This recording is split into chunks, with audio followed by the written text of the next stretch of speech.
Christmas Eve. A family is asleep inside their home in Fayetteville, West Virginia.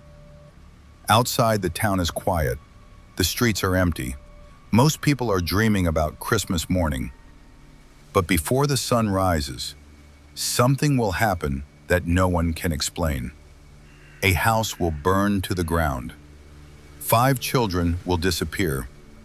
And nearly 80 years later, people are still asking the same question. What really happened to the Sodder children?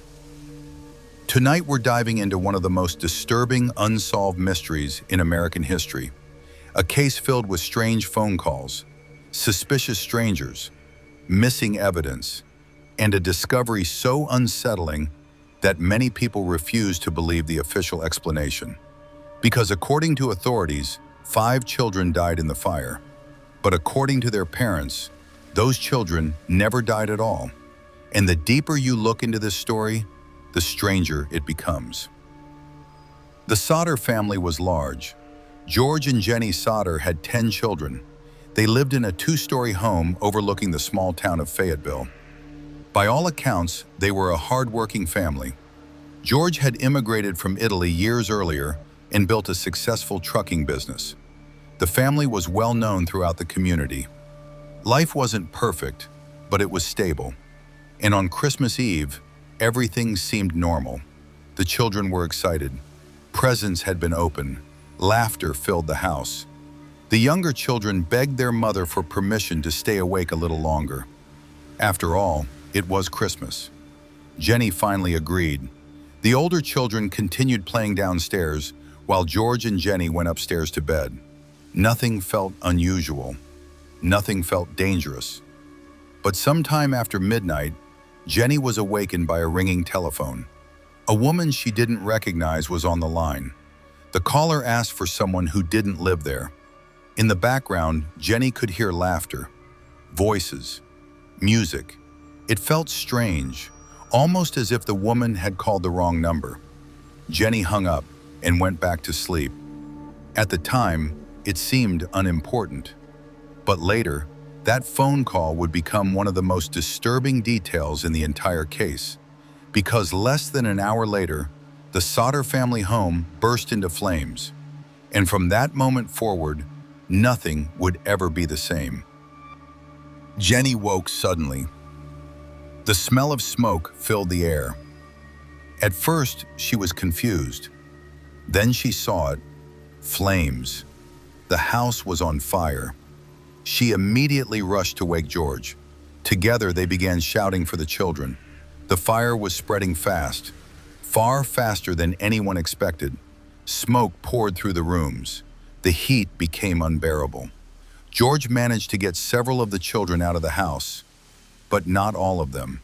5 children were still inside: Maurice, Martha, Louis, Jenny, and Betty. The oldest of the missing children was only 14 years old. The youngest was just 5. George desperately tried to get back inside, but the flames blocked his path. The staircase had already collapsed. The fire was consuming everything. Then he remembered something: his trucks. George owned 2 large trucks used for his business. His plan was simple: drive one of the trucks next to the house, climb onto the roof, and rescue the children through an upstairs window. It was dangerous, but it was their only chance. George ran toward the trucks.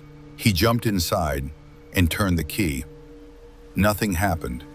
The engine was dead. He ran to the second truck. Again, nothing.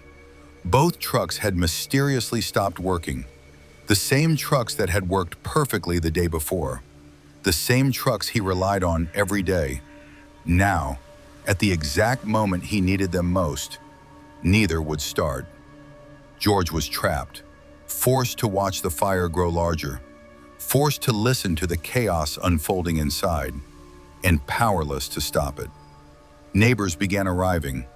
People watched in horror as the house burned. The flames could be seen from far across the town, yet despite every effort, the fire continued, until eventually, the entire home collapsed. By sunrise, almost nothing remained. 5 children were gone. By morning, investigators arrived at the scene. The Sodder family stood nearby, exhausted, shocked, devastated. 5 of their children had supposedly died inside the fire. The authorities quickly reached a conclusion. The children had perished in the flames. Case closed. But George Sodder wasn't convinced. Something didn't make sense. The fire had certainly been intense, but when investigators searched the ashes, they found something strange. Or rather, they didn't find something. No human remains. Not a single bone. Not a single skull fragment. Not a single trace of the 5 missing children. According to the official explanation, the fire had completely destroyed their bodies. But George refused to believe it. He began researching house fires. He spoke with experts, and what he discovered only deepened the mystery.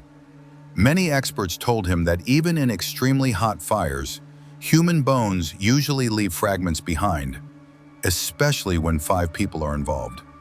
Yet investigators had found nothing. Absolutely nothing. Then another disturbing detail emerged. The fire chief had declared the case closed unusually quickly. In fact, before a thorough investigation could even be completed. To George, it felt rushed, too rushed, as though someone wanted the case forgotten. But the strangest discoveries were still to come. Remember the mysterious phone call Jenny received shortly before the fire? That wasn't the only warning sign. Months before the tragedy, a strange man had visited the Sodder home.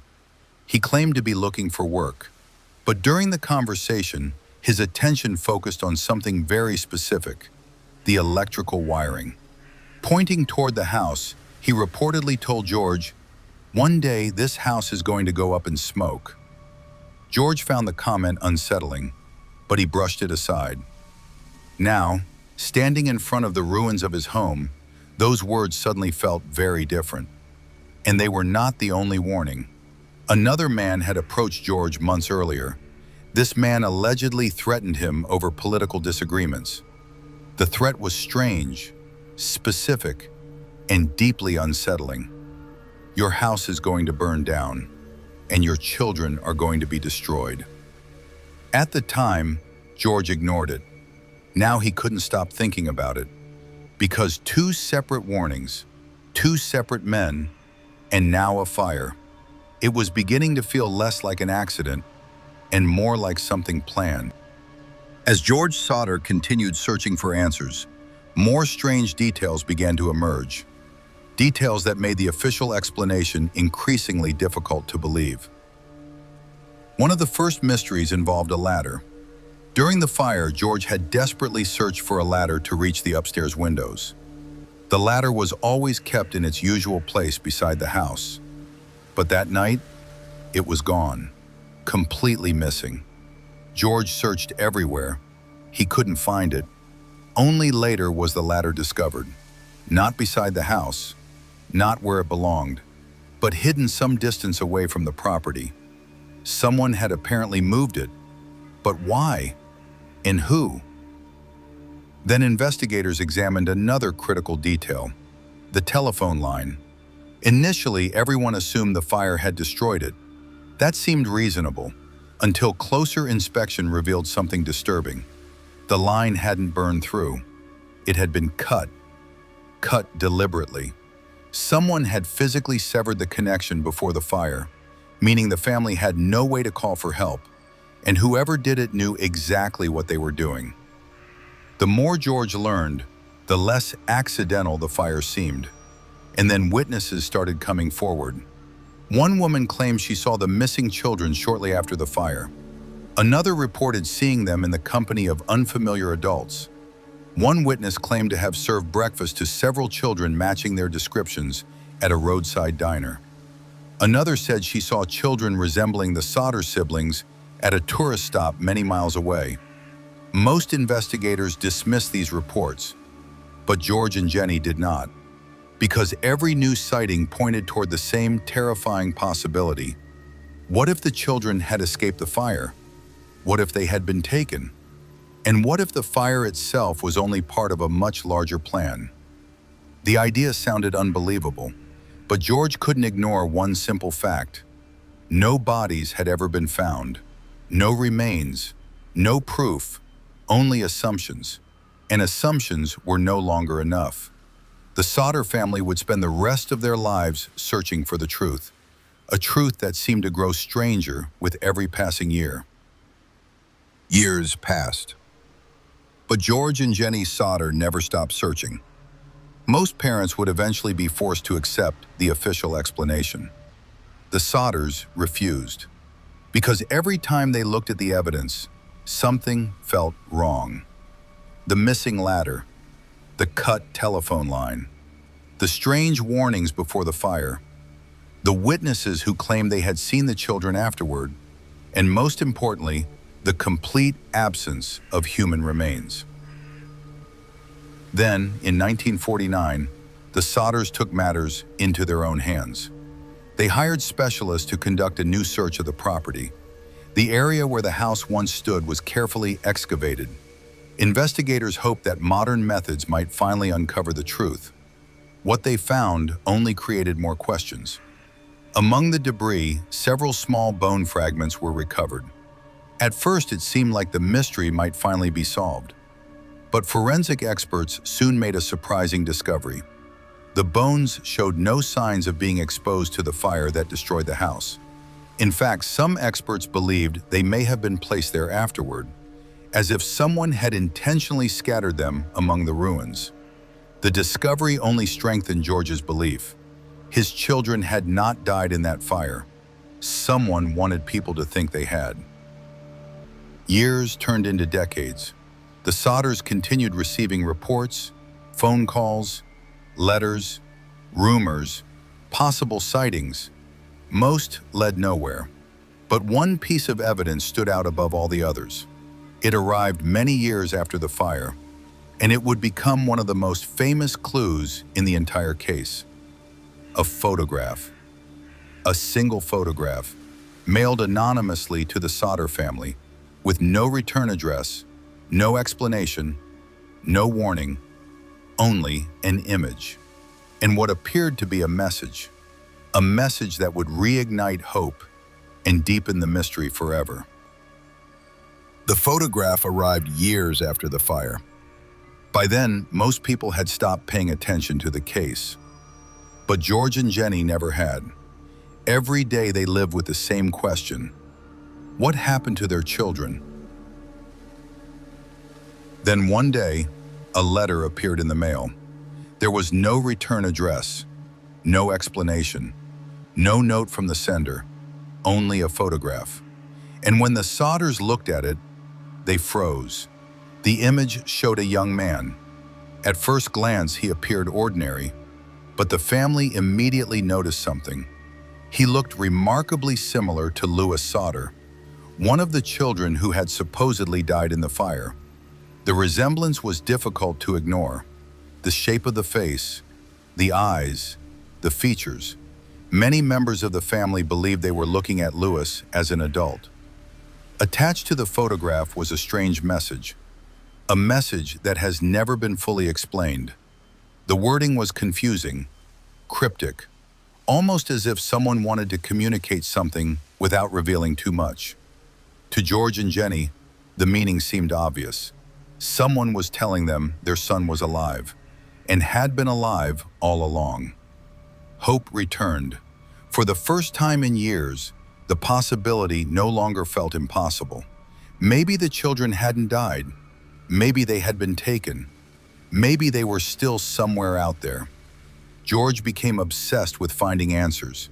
He reportedly considered traveling across the country, following leads, tracking down sightings, searching for anyone connected to the photograph. But every lead ended the same way. Another dead end, another unanswered question, another piece of a puzzle that refused to fit together. Yet despite the uncertainty, the photograph achieved something important. It kept the mystery alive, because if the young man really was Louis Sodder, then everything authorities believed about the fire was wrong. Not partially wrong, Completely wrong. And if one child survived, what about the others? Where had they gone? And who had taken them? As the years passed, theories began to multiply. Everyone seemed to have an explanation, but none could answer every question. One theory suggested the children had been kidnapped, not killed, taken. The fire, according to this theory, was simply a distraction, a way to make people believe the children had died, a way to ensure nobody would look for them. At first, the idea sounded unbelievable, but then people remembered the strange phone call, the warnings before the fire, the cut telephone line, the missing ladder, and suddenly, the theory didn't seem so impossible anymore. Another theory focused on George Sodder himself. George was outspoken, especially when it came to politics. He openly criticized Benito Mussolini, the dictator of Italy. At the time, such opinions had earned him enemies. Some people wondered if the fire had been an act of revenge, a warning, or punishment. The theory was difficult to prove, but it never completely disappeared. Then there was an even darker possibility: organized crime, kidnapping, human trafficking. Some investigators believe the children may have been taken and moved far away, perhaps even out of the country. The witness reports seem to support that possibility. Several people claim they had seen children matching the descriptions of the missing Sodder siblings, not once, but multiple times, in different places, over different years. Were the witnesses mistaken? Perhaps, but the reports never completely stopped. And then there was the question nobody could answer. If the children truly died in the fire, where were the remains? That question haunted George and Jenny for the rest of their lives, because every expert they consulted told them the same thing. A fire can destroy many things, but completely eliminating every trace of 5 human bodies? That was much harder to explain. And the more they searched for answers, the more impossible the official story seemed. It was as though the truth had vanished, along with the children. Today, nearly 80 years later, the Sodder children mystery remains unsolved. No arrests were ever made, no one ever confessed, and no definitive evidence has ever emerged to explain what happened that Christmas Eve. The official explanation has never changed. Authorities maintain that the 5 children died in the fire. Case closed. But for many people, the evidence tells a different story. A story filled with unanswered questions, questions that refuse to disappear. Why was the telephone line cut? Why was the ladder moved? Why did both trucks fail at the exact moment George needed them? Why were there reports of sightings afterward? And perhaps the most troubling question of all, why were no remains ever found?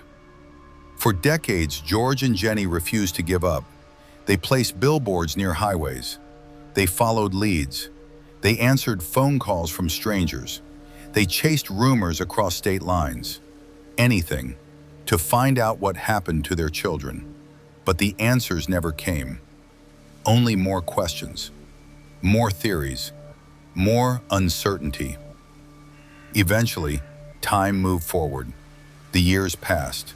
The children would have become adults, then parents, then grandparents. If they survived, if they were truly taken, if they were still alive somewhere beyond the reach of history, or perhaps the truth really did disappear in the flames that night. Perhaps the fire destroyed more than a house.